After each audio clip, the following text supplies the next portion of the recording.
இவ்வளவு நாள் வெயில் அடிச்சது, இன்னைக்குதான் மழை பெய்யுது. இன்னைக்கு என்டிஏ ரொம்ப ஹாப்பியா இருப்பாங்கல்ல? ஏன்? சூரியனோட தாக்கம் கம்மியா இருக்குல்ல. அவங்க வந்து மழையில அந்த தாமரை மலரும்லாம் நம்பிட்டு இருக்கிறாங்க.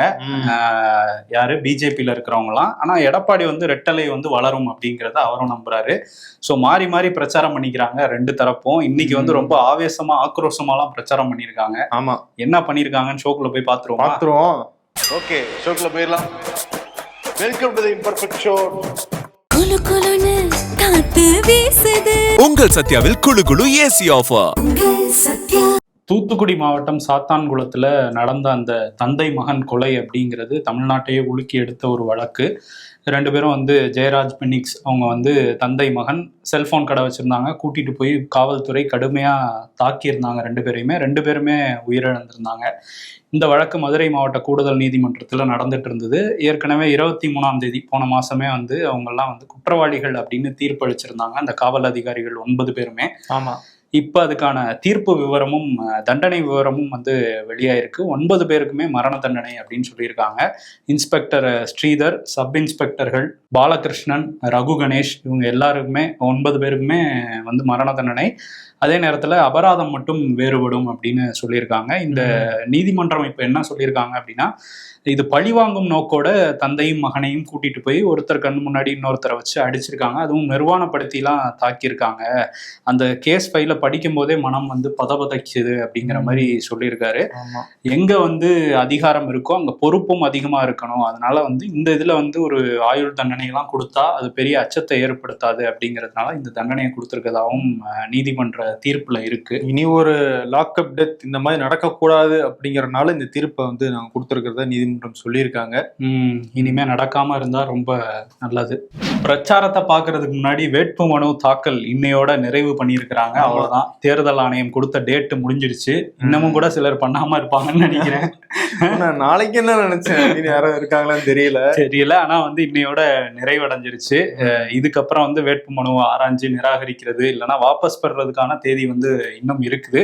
ஸோ அதுல என்னென்னலாம் நடக்க போகுது அப்படிங்கிறத நம்ம வெயிட் பண்ணி தான் பார்க்கணும். ஆமா, இன்னைக்கு கடைசி நாள். இன்னைக்கு தான் நான் வந்து வேட்புமனு தாக்கல் பண்ணுவேன். ஏன்னா வந்து கடைசியில பண்றவங்க தான் ஃபர்ஸ்ட் வருவாங்கன்னு நினைச்சாரா என்னன்னு தெரியல. எடப்பாடி பழனிசாமி இன்னைக்கு பண்ணியிருக்காரு. அப்படி பார்த்தா ஓபிஎஸ் சேர்ந்துல பண்ணியிருக்காரு.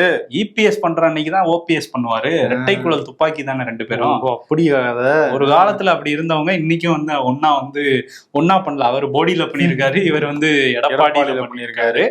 சோ இன்னைக்கு நிறைய பேர் சௌமியா அன்புமணி அமைச்சர்கள், முன்னாள் அமைச்சர்கள் அப்படின்னு நிறைய பேர் வந்து வேட்புமனு தாக்கல் பண்ணி நல்ல நாளா இருக்கும். 6ஆம் தேதி சிக்ஸர் அடிக்கலாம்னு ஏதோ இறங்கியிருக்காங்க. ஆமா, அதே மாதிரி இன்னொரு பக்கம் களம் இறங்கியிருக்காங்க வருமான வரித்துறை. ஆமா, அன்னைக்கே வந்து சொல்லியிருந்தோம் மேற்கு வங்கத்துல ரொம்ப வேகமா வேலை பார்த்துட்டு இருக்காங்க ஈடின்னு. ஈடி அங்க பிஸியா இருக்கனால ஐடியை வேணா இங்க அனுப்பி வைப்போம். ஆமா, அனுப்பி வச்சிருக்காங்க. ஜாஃபர் சாதிக் இவர் வந்து இந்த போதைப் பொருள் கடத்தல் வழக்குல வந்து அமலாக்கத்துறையால கைது செய்யப்பட்டாரு. இப்ப ஜாமீன்ல இருக்காரு. அவருடைய வீடு மற்றும் தொடர்பான நிறுவனங்கள் எல்லாம் வந்து திரும்பி சோதனை நடந்திருக்கு இன்னைக்கு காலையில. இதுல வந்து இயக்குனர் அமீர் அவருடைய வீட்லயும் வந்து சோதனை நடத்தப்பட்டதாகவும் தகவல் வருது. மொத்தம் ஒரு 10 இடத்துல நடத்திருக்காங்களா. இதுல வந்து தேர்தல் பறக்கும்படியும் இருந்தது அப்படின்னு ஒரு தகவல் வருது. காரணம், எலெக்ஷன் நேரத்துல பணப்பட்டுவாடா செய்யறதுக்காக இவங்க எதுவும் ஏற்பாடு பண்ணாங்களா அப்படிங்கிற ஆங்கிள் அவங்களும் வந்து சோதனை நடத்தினதாகவும் செய்தி வருது. ஆமா, திமுகல இருந்தவர் தான் அவரு. அதனால அங்கதான் பதுக்கி வச்சிருப்பாங்கன்னு யாரோ தகவல் கொடுத்திருக்காங்களாம். அதன் அடிப்படையில ரைட் நடத்துறாங்களாமா. ஓஹோ. சோ இந்த நேரத்துல வந்து பண்ணா கரெக்டா இருக்கும் அப்படிங்கிறது ஐடியோட ஒரு எண்ணமா இருந்திருக்குது. கரெக்டா இவ்வளவு கேஸுக்கு அப்புறம் ஜாமீனுக்கு அப்புறம் அவர் வீட்டுலதான் வந்து பதுக்கி வச்சிருப்பாங்கல்ல. அது வந்து கரெக்டா கண்டுபிடிப்பாங்க. யாருக்குமே அங்க சந்தேகமே வராது. அதனாலதான் ஐடி வந்து அங்க சந்தேகப்பட்டு இது கரெக்டா தான் இருக்குன்ட்டு அங்க போயிருக்காங்க. அதே மாதிரி தேர்தல் பறக்கும் படை அவங்களும் வந்து பயங்கரமா பறிமுதல்கள்லாம் பண்ணிட்டு இருக்காங்க. ஆமா, இது வரைக்கும் வந்து 5 மாநில தேர்தல் நடக்குதுல, இந்த 5 மாநிலங்களையும் சேர்த்து 650 கோடிக்கு வந்து பணம், கிஃப்ட், நகை இதெல்லாம் வந்து பறிமுதல் பண்ணிருக்காங்களா. இது அதிகபட்சமா மேற்கு வங்கத்துல 320 கோடி, தமிழ்நாட்டுல 170 கோடி வந்து வசூல் பண்ணிருக்காங்க. சொல்ல முடியாது, பறிமுதல் பண்ணிருக்காங்க. வசூலா? தேர்தல் பறக்கும் படை எவ்வளவு ஒரு நியாயமா பண்ணிட்டு இருக்கிறாங்க. வசூல்ல அவங்க கலெக்ட் பண்ணிருக்காங்க. அதுக்கப்புறம் வந்து நம்ம கிளைம் பண்ணோம்னா திரும்ப கொடுப்பாங்க. இல்ல கொடுப்பாங்களா எல்லாம் எடுத்துக்க வேண்டியதான், அவ்வளவுதான். தேர்தல் செலவாகுது இல்ல. நம்ம 2 நாள் முன்னாடி பேசியிருந்தோம் நம்ம ஷோலயே, 2 பேருக்கு தான் போட்டியே. ஆமா, ஒண்ணு ராணிப்பேட்டையில வந்து காந்தி அமைச்சர் அவருக்கும் அவருடைய மகன் வினோத் காந்தி, இவங்க 2 பேருக்கு இடையில தான் போட்டி அப்படின்னு சீட்டை வினோத் காந்திக்கு தான் முதல்ல திமுக கொடுத்திருந்தாங்க. ஆனா அத தந்தையான காந்திக்கு வந்து பிடிக்கல. எப்படி என் மகனுக்கு நீங்க சீட்டு கொடுக்கலாம் அப்படின்னு சொல்லி கட்சியோட சண்டை போட்டுக்கிட்டு இருந்ததாகவும் வேட்பாளர் அறிமுகத்தையே வந்து அவர் நடத்தப்படாம செஞ்சுட்டு இருந்தாரு. இந்த நிலையில நேற்று நைட்டு திடீர்னு ஒரு செய்தி வருது, நான் தான் வந்து ராணிப்பேட்டையினுடைய வேட்பாளர் அப்படின்னு கட்சி என்கிட்ட சொல்லிட்டாங்க, நான் தான் வேட்புமனு தாக்கல் பண்ண போறேன் அப்படின்னு சொல்லி காந்தி நேற்று நம்ம விகடன் செய்திக்கு வந்து கொடுத்திருந்தாரு. இன்னைக்கு போய் வேட்புமனுவையும் அவர் தாக்கல் பண்ணிட்டாரு. ஆமா, அவருடைய மகன் வந்து என்ன சொல்றாருன்னா, என் தந்தை வந்து ரொம்ப ஸ்ட்ராங்கா விரும்புறாரு தேர்தலில் போட்டியிடணும் அப்படின்னு, அதனால நான் விட்டு கொடுக்குறேன் அப்படின்னு சொல்லி வினோத் காந்தி வந்து விட்டு கொடுத்துட்டாரு. இதெல்லாம் பார்த்தா தைலாபுரத்துல இருக்கவர் ரொம்ப டென்ஷன் ஆகுமே. இவருக்கும் தான் ஒரு மகன் இருக்காரு, எப்படி நடந்துக்கிறாரு பாருங்க, நம்ம மகனும் தான் இருக்காருன்னு நேர புலம்ப ஆரம்பிச்சிருப்பாரு. வியாழக்கிழமை வெளியே வருவாரு, அன்னைக்கு பார்ப்போம். ஐயா, காந்தியோடைய மகன் வந்து இல்ல, வினோத் காந்தி வந்து தந்தைக்கு விட்டு கொடுத்ததுதான் வெளியே தெரியுது. ஆனா உள்ள வந்து தந்தை என்னெல்லாம் பண்ணாரு அப்படிங்கிறது நிறைய பேருக்கு தெரியலன்றாங்க. அதெல்லாம் நடந்துட்டு வெளியே வந்து சரி ஓகே, வெளி உலகத்துக்காக வந்து தந்தை சொல்மிக்க மந்திரம் இல்லை அப்படின்னு அவர் நடிக்கிறதாகவும் சொல்றாங்க. ஓகே, இப்போதைக்கு விட்டு கொடுத்துருக்காரு, அடுத்த தடவை நம்ம பாத்துக்கலாங்கிற மாதிரி வினோத் காந்தி வெயிட் பண்றாரு போல. இன்னொன்னு, அவருக்கு வேலை பார்க்கவும் அங்க உள்ள திமுக ஆட்கள் தயாரா இல்ல, நம்ம நின்னாலும் தோத்துருவோம் போல, அப்பாவே தோக்கடிச்சிருவாருன்ட்டு இப்ப அதனால வேற வழியே இல்லாம காந்தி கிட்டே வந்து கொடுத்துட்டாங்களாம் தொகுதியை. ஓகே, கொடுத்துருக்காங்க. ஆனா என்னன்னா, அதிகாரப்பூர்வமாக திமுக இதை வெளியிடவே இல்லை. ஏன்னா அப்படி வெளியிட்டோம்னு வைங்களேன், மத்த தொகுதிகள்ல கேட்க ஆரம்பிப்பாங்களா, அப்ப எங்களுக்கு மாத்தி கொடுங்க, இன்னைக்கு எதா இருந்தாலும் 3 மணிக்கு மேல அறிவிச்சுக்குவோம் வெயிட் பண்ணாங்களோ. ஏன்னா 3 மணிக்கு மேல வேட்புமனு தாக்கல் பண்ண முடியாது. சோ இப்போதைக்கு அந்த ராணிப்பேட்டை பிரச்சனை வந்து முடிஞ்சிருக்கு, அதுல அப்பா வந்து ஜெயிச்சிருக்கிறாரு.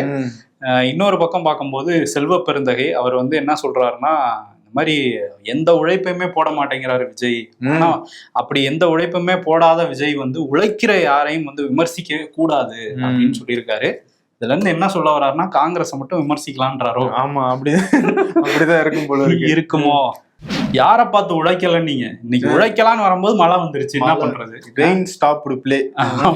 அந்த மாதிரி வந்து இன்னைக்கு தாவேக்கா பிரச்சாரம் பண்றதா இருந்தாரு விஜய் வந்து. ஆனா என்னன்னா, இன்னைக்கு ரத்து பண்ணிருக்காங்க திடீர்னு, இன்னைக்கு காலையில தான் ரத்து அப்படின்னு சொல்லி கூட்டியே வானிலை ஆய்வு மையத்துக்கிட்ட கேட்டிருக்காங்க. ஆனா அது காரணம் இல்லையா, என்ன காரணம் அவங்க சொல்றாங்க அப்படின்னா, தாவேக்கா தரப்புல வில்லிவாக்கம், அண்ணா நகர், டி நகர், விருகம்பாக்கத்துல எல்லாம் 4 இடத்துலயும் பிரச்சாரம் பண்ணணும் எங்க தலைவர் இன்னைக்குன்னு இப்ப இது கேட்டிருக்காங்க, பெர்மிஷன் கேட்டிருக்காங்க. அதுக்கு தேர்தல் ஆணைய தரப்பு காவல் அதிகாரிகள்லாம் என்ன சொல்லியிருக்காங்கன்னா, விருகம்பாக்கம், அண்ணா நகர்ல வந்து பண்ண முடியாது, ஏன்னா அங்க வந்து இந்த அளவுக்கு கூட்டம் கூடனா அதுக்கான ஏத்த இடங்கள் இல்லை நீங்க சொன்னதெல்லாம், அதனால பண்ண முடியாது அப்படின்னு சொல்லியிருக்காங்க. மற்ற 2 இடத்துல வேணா பண்ணிக்கங்கன்னு வில்லிவாக்கத்துக்கும் டி நகருக்கும். வில்லிவாக்கத்துல ஆதவ அர்ஜுனா நிக்கிறாரு, டி நகர்ல அந்த கட்சியோட பொதுச் செயலாளர் என் ஆனந்த் வந்து நிக்கிறாரு. இந்த 2 இடத்துலயும் பிரச்சாரம் பண்ணுவாங்க. ஆனா அந்த 2 இடத்துலயும் மழை பெய்யக்கூடாது, அதுக்கு நடவடிக்கை எடுங்கன்னு சொல்லியிருக்காங்க. அதுக்கு யார்கிட்ட சொல்லுவாங்க, எழுதி மேல அனுப்புவாங்க. அதெல்லாம் காவல்துறை தான் நடவடிக்கை எடுக்கணும். ஓகே, அது வந்து என்னன்னா, இந்த 2 இடத்துக்கும் கொடுத்துருக்காங்க. என்ன கேட்டிருக்காங்கன்னா, 12 to 1 வில்லிவாக்கத்துல பிரச்சாரம் பண்ணுவாரு, அங்க இருந்து டி நகர் போய் 2 to 6 வரையும் அங்க பர்மிஷன் கேட்டிருந்திருக்காங்க. ஃபர்ஸ்ட் பர்மிஷன் கொடுத்துருக்காங்க, அதுக்கப்புறம் என்னன்னா 2 to 3க்குள்ள டி நகர்ல முடிச்சிடணும் அப்படின்னு சொல்லியிருக்காங்க. அதனாலதான் ரத்து பண்ணிட்டாங்களாம். ஏன்னா 1 மணிக்கு இங்க பிரச்சாரத்தை முடிச்சுட்டு 1 மணி நேரம், நார்மலா போனாலே 1 மணி நேரம் ஆகும் டி நகருக்கு வில்லிவாக்கத்துல இருந்து. அதுவும் எங்க தலைவர் வந்து படைசூழ போவாரு, எப்படி வந்து 1 மணி நேரத்துல போக முடியும், அதனால வந்து திட்டமிட்ட சதி இதுன்னு சொல்லி நாங்க வந்து இது பிரச்சாரத்தையே ரத்து பண்றோம். சதி எதிர்த்து போராட்டம் நடத்தினாதானே முடியும். இனிமே நடத்துவோம்னு வேற சொல்லியிருக்காங்க நம்ம நிருபர் பேசும்போது, ஸ்ரீராம் பேசும்போது. பட் எப்படி நடத்துவாங்கங்கிறது தெரியல. சோசியல் மீடியாலயா இல்ல களத்துல எதுவும் பண்றாங்களா, உள்ளிருப்பு போராட்டம் அது கூட பண்ணுவாங்கன்னு இருந்து பண்ணுவாங்க. பட் ஆனா 12 to 1 கொடுத்தாங்களா, அந்த இதுலயாவது பண்ணிருக்கலாம், வில்லிவாக்கத்துல மட்டும் பண்ணிருக்கலாம். கிடைக்கிற வாய்ப்பை பயன்படுத்தணுமா இல்லையா? ஆமா, அது மத்த கட்சிகள்லாம் என்ன பண்றாங்க, திமுக, நாம் தமிழர்லாம் வந்து முன்கூட்டியே பிரச்சார பயண பட்டியல் எல்லாம் போடுறாங்க. பட் விஜய்க்கு சுட சுட சொல்லி ஒரு 2 நாளைக்கு முன்னாடி தான் பர்மிஷனே வாங்குறாங்க. காவல்துறை தரப்புல இப்ப என்ன சொல்றாங்கன்னா, நாங்க வந்து சில கட்டுப்பாடுகள் இருக்கு, என்ன காரணம்னா இது சென்னைங்கிறது முக்கியமான பகுதி, இவ்வளவு கூட்டம் கூடும் போது நாங்க முன்னெச்சரிக்கையோட தான் அனுமதி கொடுக்க முடியும் அப்படின்னு சொல்லி காவல்துறை தரப்புல சொல்றாங்க. 2 தரப்பும் வந்து மாறி மாறி குற்றச்சாட்டுகளை வச்சுக்கிட்டு தேர்தலே வந்துரும் போல இருக்கு. ஆமா, ஆனா விஜய் பிரச்சாரம் பண்ணலன்னா என்ன, அதான் பயங்கரமா பிரச்சாரம் பண்ணிட்டு இருக்காருல செங்கோட்டையன். ஆமா, பிரச்சாரம் பண்றாரா, பிரச்சனை பண்றாருன்னே தெரியல.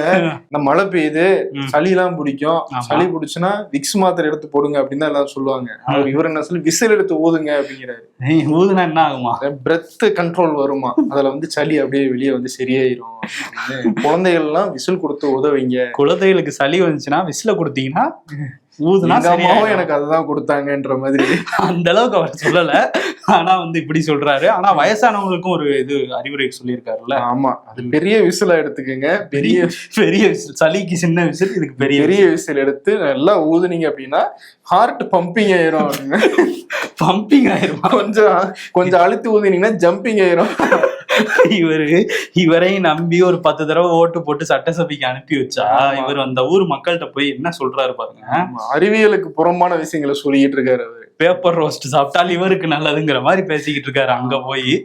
சரி, ஓகே. அதே மாதிரி தாவேகா திமுக 2 பேரும் எதிரெதிரில் பிரச்சாரம் பண்ணிட்டு இருக்கிறாங்க. ஆனா 2 பேருக்கு நாங்க ஆதரவு கொடுப்போம் அப்படின்னு ஒரு புது புரட்சி படை ஒண்ணு கிளம்பி இருக்கு. அதிமுக ஒருங்கிணைந்த தொண்டர் குழு. இது யாரு?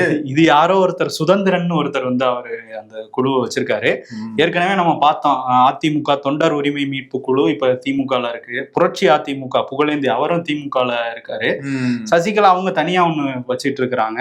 இவர் புதுசா ஒண்ணு ஆரம்பிச்சு 1.5 கோடி தொண்டர்கள் நாங்க தான் ஒருங்கிணைந்த தொண்டர் குழுல தான் இருக்காங்க. இவங்க இந்த மதவாத சக்தியான பிஜேபியோட கூட்டணி வச்சிருக்காங்க அதிமுக. அதனால வந்து மதச்சார்பற்ற திமுக கூட்டணிக்கும் தாவேகாக்கும் நாங்க வந்து ஆதரவு தெரிவிக்கிறோம் அப்படின்னு சொல்லியிருக்காங்க. இவங்களோட எண்ணம் என்னவா இருக்கணும்னா, நீ லவ் பண்ண என்ன, நான் லவ் பண்ண என்ன, அந்த குடும்ப நாசமா போகணுங்கிற மாதிரி 2 பேருக்கும் என்னோட லவ்ஸ் அப்படின்னு சொல்லிட்டு அதிமுக நாசமா போகணுங்கிற மாதிரி அந்த அறிக்கை ஒண்ணு விட்டுருக்காரு. இது என்ன தெரியுதுன்னா, நாட்டுல வேலையில்லா திண்டாட்டம் அதிகமா இருக்குன்னு தெரியுது. ஆமா, அதுல வந்து வேலை வாய்ப்பு வந்து ஏற்படுத்தி தருது அதிமுக. பல கிளைகளை வேற உருவாக்கி விட்டுருக்கு. இந்த மாதிரி அறிக்கைகள் விட்டு அவங்க டைமை வந்து போய்கிட்டு இருக்காங்க. இதுல அரசு பேருந்துல வேற தமிழக வெற்றி கழகம்னு ஓடிக்கிட்டு இருக்கு. என்ன நடக்குதுன்னே தெரியலையே. திண்டுக்கல் மாவட்டத்துல போயிட்டு இருந்த அரசு பேருந்துல திடீர்னு பாத்துருக்காங்க 2026 தாவேக்கா தான் அப்படின்ற மாதிரி அந்த டிஜிட்டல் ஸ்கால் போர்டு இருக்குல்ல, அதுல போயிட்டு இருந்திருக்கு. ஷாக்காயி கம்ப்ளைண்டா ரைஸ் பண்ணி வந்து செக் பண்ணும்போது யாரோ ஹேக் பண்ணிட்டாங்க அப்படின்லாம் வந்து கவர்மெண்ட் சைட்ல சொல்றாங்கன்னா, உடனடியா அதை மாத்திருக்காங்க, விசாரிச்சுக்கிட்டு இருக்கோம் அப்படிங்கிறாங்க. எப்படியாவது பஸ்லயாவது நாங்க ஏத்தி ஆட்சி அமைச்சிட்டோம்னு போறாங்க டிவில. பாஜகவோட தமிழ்நாடு தேர்தல் பொறுப்பாளர் பியூஷ் கோயல் பிரச்சாரத்தெல்லாம் ஆரம்பிச்சிருக்கிறாரு. எப்படி, தமிழ்லயா இங்கிலீஷ்லயா? அவரு இங்கிலீஷ்ல பேசுறாரு. இங்கிலீஷ்ல பேசிடுறாரு. பெரும்பாலும் பத்திரிகையாளர் சந்திக்கும் போது இங்கிலீஷ்ல தான் இங்க பேசிடுறாரு. அவர் பேசும்போது என்ன சொல்றாரு அப்படின்னா, நமக்கு தான் விஜய் அப்படின்றாரு. நமக்கு தான் விஜய், ஐ மீன், அதாவது நமக்கு தான் வெற்றி அப்படிங்கறத வந்து சொல்றாரு. ஆமா, அதுக்கப்புறம் என்டிஏ தான் ஆட்சி அமைக்க போகுது. இதுக்கப்புறம் விஜய் என்னன்னா திரும்ப சினிமாக்கு நடிக்க போக வேண்டியதான், அவரால் வந்து இங்க ஒன்றும் பண்ண முடியாது அப்படின்னு சொல்லியிருக்காரு. இங்க நடிக்கிறதுக்கு நிறைய பேர் இருக்காங்க, காம்படிஷன் அதிகமா இருக்கு, அதுவும் ஜீலாம் இருக்காரு, சும்மாவா அப்படிங்கிற மாதிரி அவர் மைண்ட்ல ஓடி இருக்கலாம். அதனால திரும்ப சினிமாக்கு வேணா நீங்க நடிக்க போங்க, இங்க நாங்க நடிச்சுக்கிறோம் அப்படிங்கிற மாதிரி அவர் சொல்லியிருக்காரு. அதே மாதிரி அவர் என்ன சொல்றாருன்னா, திமுகவோட மறைமுக கூட்டணியில விஜய் வந்து இருக்காரு. என்ன பண்ண போறாருன்னா, ஒரு அந்த அதிருப்தி வாக்குகள் இருக்குல்ல, அதெல்லாம் வந்து அவங்க பக்கம் போகக்கூடாது, அதாவது என்டிஏ பக்கம் போகக்கூடாதுன்னு விஜய் இறக்கி விட்டுருக்காங்க திமுக அப்படிங்கிற மாதிரி அவர் வந்து சொல்றாரு. ஓஹோ, அவர் இப்படி சொல்றாரு. ஆனா ஹெச் ராஜா அவர் வேற மாதிரி சொல்றாரு. விஜய் யார் ஓட்டை திரும்ப பிரிப்பாரு, விசிக்கு அவனுடைய ஓட்டை தான் பிரிப்பாரு அப்படின்னு ஹெச் ராஜா சொல்றாரு. யார் சொல்றது நம்புறதுன்னு தெரியலையே. ஆமா, எதா இருந்தாலும் பொறுப்பாளர் சொல்றதையும் நம்ப முடியாது, இவங்க சொல்றதையும் நம்ப முடியாது, அரசியல்வாதிகள் சொல்றதையும் நம்ப முடியாது. ஆனா நீ ஒரு வருங்கால ஆளுநர் சொல்றதை நம்ப முடியாதுன்ற. ஆமா, ஏன்னா வந்து ஹெச் ராஜாவை ஆளுநரா ஆக்குறோம் அப்படின்னு வந்து சொல்லியிருக்காதா தகவல் வருது. இந்த எலெக்ஷன்லாம் முடியட்டும். ஏன்னா இப்ப சமீபத்துல சென்னை வந்திருந்தாரு பிரதமர் மோடி. அப்ப வந்து கூப்பிட்டு சந்திச்சிருக்கிறாரு, அந்த அவர் தங்கியிருந்த ஹோட்டல்லையே கூப்பிட்டு இந்த மாதிரி உங்க உடல் நலம்லாம் எப்படி இருக்கு அப்படின்லாம் கேட்டுட்டு உங்களுக்கு நல்ல செய்தி வருங்கிற மாதிரி சொல்லிட்டு போயிருக்காராம். ஆளுநர் சீட்டு கேட்டதுக்காக சும்மா அப்படி சாக்கு போக்க சொல்லிட்டு போயிருக்கல, உண்மையா சொல்லியிருக்காங்க. இல்ல கேட்டிருப்பாரு, ஐயோ எந்த வேலையுமே இல்லாம இருக்கேங்க அப்படின்னா, சரி வேலையே இல்லாத ஒரு வேலை இருக்கு பாக்குறீங்களான்னு அவங்க கேட்டிருக்கலாம். அதுக்காக ஆளுநர் போஸ்ட் தரலாம் இந்த மாதிரிலாம் இருக்கு. ஏன்னா வேகன்சியும் இருக்குல்ல, சில பேர் வந்து கூடுதல் ஆளுநரா வந்து இருந்துட்டு இருக்காங்க. சோ அதெல்லாம் மேட்ச் பண்ணலாம்னு நினைக்கிறாங்களோ என்னமோ. என்கிட்ட கிணறு வெட்டின ரசீது இருக்கு அப்படின்னு சொல்லி எங்களுக்கு MP seat, Rajya Sabha MP seat கொடுக்கறதா எடப்பாடி பழனிசாமிகளை ஏமாத்திட்டாருன்னு நேற்று வந்து பிரேமலதா ஆதாரத்தை தான் தூக்கி காமிச்சாங்க. இன்னைக்கு வந்து எடப்பாடி பழனிசாமி என்ன சொல்றாருன்னா, ஆமா சொன்னேன் 2026 கூட்டணி வச்சீங்கன்னா நான் வந்து தரேன் அப்படின்னு தான் சொன்னேன், தவிர இதுக்கு முன்னாடியே உங்களுக்கு தரேன்னு நான் சொல்லலை அப்படின்னு எடப்பாடி சொல்றாரு. ஆமா, அதே மாதிரி அந்த 0.5 1/2% ஓட்டு வச்சிருக்கணும் ஓரமா போங்கிற மாதிரி எடப்பாடி வந்து விமர்சனம் பண்ணி தேமுதிக பேசிட்டு இருந்தாரு. இப்ப பிரேமலதா வந்து என்ன சொல்றாங்க அப்படின்னா, ஏங்க தமிழ்நாடு முழுக்க ஒரே ஸ்மெல்லு தான் அடிச்சிட்டு இருக்கு. என்னன்னா எடப்பாடி வயிறு எரியுது, அதோட ஸ்மெல்லு தான் வந்து பரவிக்கிட்டு இருக்கு. ஏன் எங்களை பார்த்து இவ்வளவு பொறாமப்படுறீங்க அப்படிங்கிற மாதிரி அவங்க கேட்டுக்கிறாங்க. ஸோ 2029 அவரை ஆதரிச்சு பேச வேண்டிய நிலைமையும் வரும்.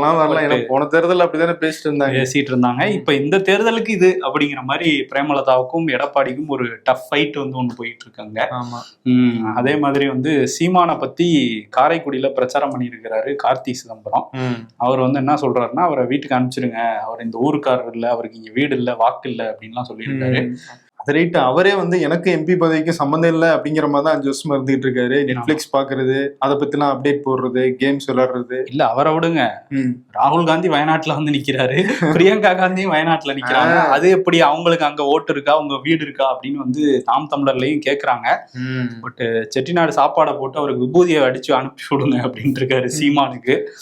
பட் மக்கள் வந்து அங்க முடிவெடுப்பாங்க காரைக்குடியில். இப்பதான் பிரியங்கா காந்தி ராகுல் காந்தி பத்தி பேசணும். 2 பேரும் இன்னைக்கு சென்னை வந்திருக்கிறாங்க. வந்துட்டு என்ன பண்ணிருக்காங்கன்னா, சென்னையில இருந்து பிரியங்கா கேரளத்துக்கு கிளம்பி போயிருக்காங்க. ராகுல் காந்தி புதுச்சேரிக்கு கிளம்பி போயிருக்காரு. என்ன சென்னை வரைக்கும் வந்துட்டாரு. அண்ணன் முக ஸ்டாலின் போய் பார்க்காம போனா அவர் கோச்சுக்க மாட்டாரு. அண்ணனோட தான் இப்போ ஒரு சின்ன பகையாகி போச்சு. என்னப்பா ஸ்வீட் பாக்ஸ் எல்லாம் கொடுத்துட்டு இருந்தீங்க? ஸ்வீட் பாக்ஸா? ஓ அந்த ஸ்வீட்டா?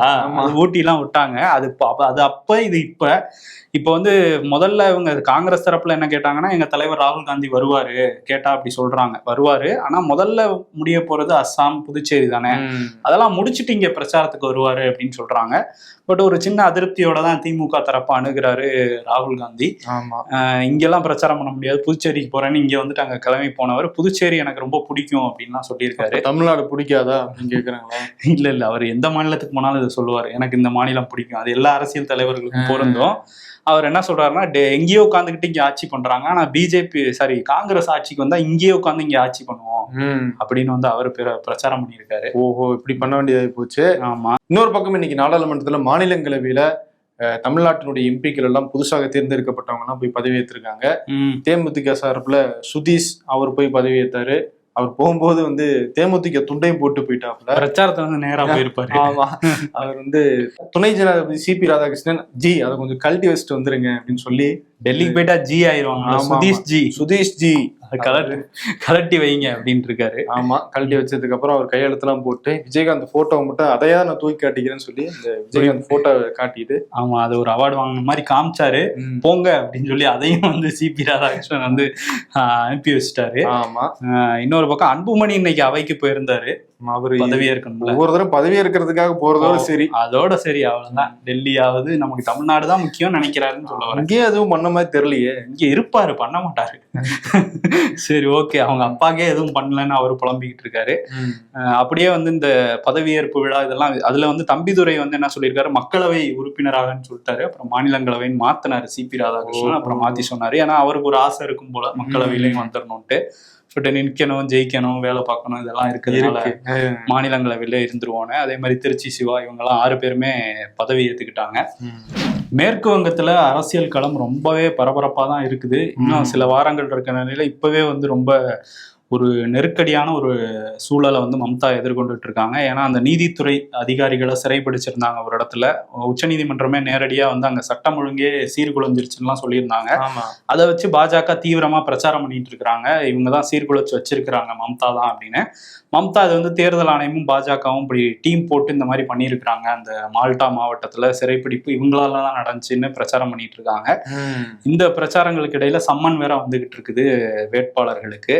இப்போ வந்து என்ன நடந்திருக்கு அப்படின்னா, பிரச்சாரத்துல எந்த மாதிரி கையில எடுத்திருக்காங்கன்னா, வங்க மொழியை அழிச்சிருவாங்க பாஜக வந்துட்டாங்கன்னா. இங்க பாஜக ஆட்சிக்கு வந்துச்சுன்னா அந்த மொழியை குழி தோண்டி புதைச்சிருவாங்க, பாத்துக்குங்க, அதனால எங்களுக்கு மட்டும் வாக்களிங்க, அவங்க எல்லாம் அந்நியர்கள்னு திரும்ப சொல்ல ஆரம்பிச்சிருக்காங்க. உலகத்துல என்னென்னவோ நடந்துகிட்டு இருக்கு, எல்லாம் பிஸியா ஓடிக்கிட்டு இருக்காங்க. ஆனா அமைச்சர் தர்மேந்திர பிரதான் அவர் ஒரு கோரிக்கை வச்சிருக்காரு. கிரீன்விச் மீன் டைம் அப்படின்னு ஜிஎம்டின்னு ஒரு டைம் ஃபாலோ பண்றாங்களா உலகத்துல, அதை வந்து எம்எஸ்டின்னு மாத்தணும். எம்எஸ்டியா? எம்எஸ் தோனியே கொஞ்சம் விளையாடாம இருக்காரு. எம்எஸ்டி டியா? டி, அதாவது டி ஃபார் டீ மாஸ்டர் அந்த மாதிரி. ஆமா, சரி, சொல்ற டீ மாஸ்டர் கிடையாது. சரி, டி ஃபார் டைம். ஓகே, அத வந்து மகாகால் ஸ்டாண்டர்ட் டைம் அப்படின்னு மாத்தணும்ன்றாரு. மகாகால் உஜ்ஜயினியில வந்து முன்னால அங்கதான் வந்து கணிச்சு நேரம் எல்லாம் வந்து பாத்துக்கிட்டு இருந்தாங்க. நம்மளுடைய வந்து முன்னோர்கள்லாம் அவ்வளவு தூரம் வந்து சயின்ஸ்ல வானியல் சாஸ்திரத்துலதான் வந்து கில்லியா இருந்தாங்க. அதனால அதை வந்து உலகம் ஏத்துக்கிட்டு எம்எஸ்டியை வந்து ஃபிக்ஸ் பண்ணணும் அப்படின்னு ஒரு கோரிக்கை வச்சிருக்காரு. யார்கிட்ட வைப்பாரு இதெல்லாம்? யார்கிட்டயே வைக்க வேண்டியதுதான். ஆமா, டொனால்ட் ட்ரம்ப் கிட்ட வச்சா வேணா மேபி அவர் இதை கன்சிடர் பண்ணுவார் நினைக்கிறேன். கோரிக்கை வச்சா அவர் பண்ணுவார்ல, அவர் தான் பண்ணணும். அவரும் கொஞ்சம் கிராக்கா தான் இருக்காரு, அதனால சொல்றேன். அவரும்னா அவர் மட்டும்தானே இருக்காரு, அவர் மட்டும்தான் அப்படி இருக்காரு. நம்ம கல்வித்துறை அமைச்சர் ஒரு புதிய முயற்சியை எடுத்திருக்காரு, அதுக்கு நம்ம வாழ்த்துக்களை சொல்லிட்டு அடுத்து என்னது, அடுத்து வந்து ட்ரம்ப் மேட்டர் தான். ட்ரம்ப் மேட்டருக்கு முன்னாடி ஒண்ணு இருக்கு. அருணாச்சல் பிரதேஷ்ல பிஜேபியோட முதல்வரா இருக்கிறாரு பேமா காண்டு. இவர் கொஞ்சம் என்ன ஆயிடுச்சுன்னா பிரச்சனையா இருக்கு. இப்ப இவர் வந்து ஆட்சி அதிகாரம் நம்ம கையில தானே இருக்கு, அதுவும் நம்ம நார்த் ஈஸ்ட்ல இருக்கோம், யார் நம்மளை எட்டி பார்க்க போறா அப்படின்னு சொல்லிட்டு இன்னொன்னு நம்ம பிஜேபி வேறதான், ஒன்றும் பிரச்சனை இல்லைங்கிற நினைச்சாரா என்னன்னு தெரியல. ஒரு 1270 கோடி ரூபாய்க்கான கான்ட்ராக்ட் ஒரு 4 நிறுவனங்களுக்கு கொடுத்திருக்காரு. ஓஹோ, 4 நிறுவனங்களுமே இவரோட தான். இவரோட வாங்கியிருக்காரு, இங்கிட்டு கொடுத்துட்டு இங்கிட்டு போய் வாங்கியிருக்காரு. இவங்க குடும்ப உறுப்பினர்களோட நிறுவனங்களுக்கு வந்து கொடுத்திருக்காரு. சோ இதை இப்போ வந்து சிபிஐ விசாரிக்கணும்னு உச்ச நீதிமன்றத்துக்கு போய் அப்புறம் சிபிஐக்கு வந்திருக்கு. ஸோ இவருக்கு ஒரு நெருக்கடி வரும். இவர் வந்து 2016 இருந்து பிஜேபியில இருக்காரு. அதுக்கு முன்னாடி அந்த வாஷிங் மிஷின்ல உள்ள வந்தவர் தான் இவர். காங்கிரஸ்ல இருந்து வாஷிங் மிஷின் வழியா உள்ள வந்து திரும்ப இந்த வாஷிங் மிஷின்குள்ளே போயிருக்காரு. ஓகே. டொனால்ட் ட்ரம்ப் நம்ம ஏற்கனவே சொன்ன மாதிரி கொஞ்சம் மண்ட கோளாறாயிருச்சுன்னு நினைக்கிறேன்.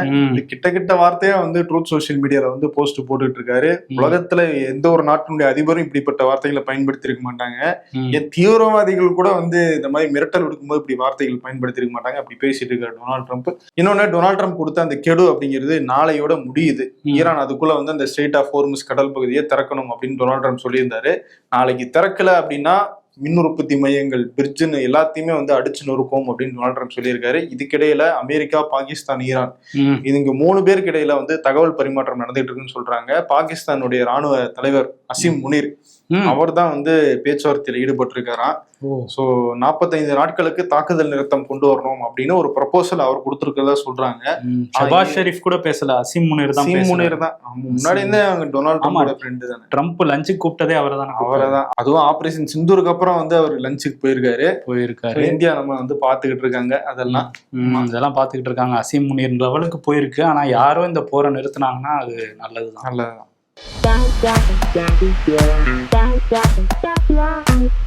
கடனை உடனே வாங்கியாவது பிசினஸ் ஒண்ணு ஆரம்பிச்சிடணும். இப்போ எதுக்குடா பிசினஸ்? கடனை அடைக்கத்தான். அம்பானி அலுவலகத்துல இருந்து போன் வந்துச்சு மச்சான். என்னடா சொன்னாங்க? 2 நாள்ல ரீசார்ஜ் முடிய போகுதுன்னு சொன்னாங்க.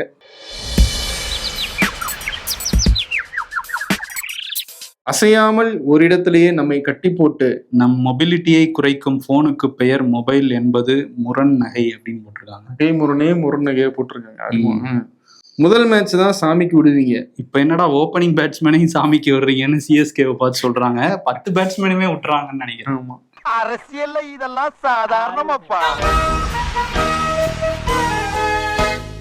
விருது யாரு கொடுக்க போறோம்? விருது வந்து எடப்பாடி பழனிசாமிக்கும் பிரேமலதா விஜயகாந்துக்கும் கொடுத்துடலாம். 2 பேரும் சரமாரியா வந்து மாறி மாறி வார்த்தை போர்ல ஈடுபட்டு உண்மைகளை வேற சொல்லிக்கிட்டு இருக்காங்க. அப்பப்ப உண்மையை சொல்றாங்க, அப்பப்ப அடிச்சு விடுறாங்க. ஸோ அதனால வந்து அவங்க வயிறு எரியுது அப்படின்லாம் சொல்றாங்க. அப்படிலாம் இல்லை, தமிழ்நாடே எரியுதுங்கிற மாதிரி இவர் பிரச்சாரம் பண்ணிக்கிட்டு இருக்காரு. திமுக ஆட்சியில தமிழ்நாடே எரியுதுன்னு எடப்பாடி பிரச்சாரம் பண்றாரு. ஸோ இந்த எரியுது அப்படிங்கும் போது நமக்கு டக்குன்னு எங்க ஞாபகம் வரும்னா வடிவேல் தான் ஞாபகம் வருவாரு. 12ஆம் நம்பர்ல வைரி அப்படின்னு. ஆமா, அந்த அளவுக்கு போகாம ஃபேனை 12ஆம் நம்பர்ல வைங்க அப்படின்னு இவங்களுக்கு சொல்லிடுவோம். 2 பேரும் மாறி மாறி பேசி நம்மளை கன்ஃபியூஸ் பண்றாங்க. ஃபேனை கொஞ்சம் 12ஆம் நம்பர்ல வச்சு கொஞ்சம் கூல் ஆகுங்க, அதுக்கப்புறம் பிரச்சாரம் பண்ணுங்கிறத 2 பேருக்கும் சொல்லிட்டு கிளம்புவோம். நன்றி. உங்கள் சத்யாவில் குளு குளு ஏசி ஆஃபர்.